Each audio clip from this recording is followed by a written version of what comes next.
Alright, and after mixing, we're entering the mastering stage before we finish our track. And in the mastering stage, we have the goal to achieve a good overall balance between the different frequency ranges of our track. So low frequencies, mid frequencies, and high frequencies. Make sure they're nicely balanced towards each other and nothing really stands out on top of the other things. And also sometimes it's still necessary to clean up a little bit if we have some resonant frequencies, for example, then we use an EQ in our mastering chain. Also, we use a lot of compression in our mastering chain with glue compressors to glue everything a bit more together or achieve some more sustain. And later you will probably also work with a multiband compressor.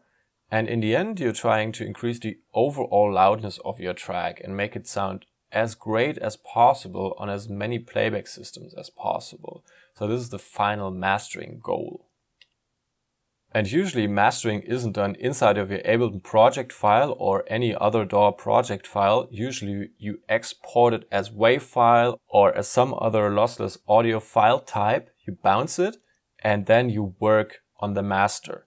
Or mostly you send it to a mastering engineer. So on a professional scale, mastering is done by a person other than the producer, because many times the producer or mixing engineer has over-listened to the track, and in mastering we usually need an objective and very experienced pair of ears to take care of that final step. But here in this course, for simplicity, we're going to do our mastering right in the project on the master track. We're going to apply only Ableton effects and try to achieve those 4 to 5 points as good as possible in this more simplified setting.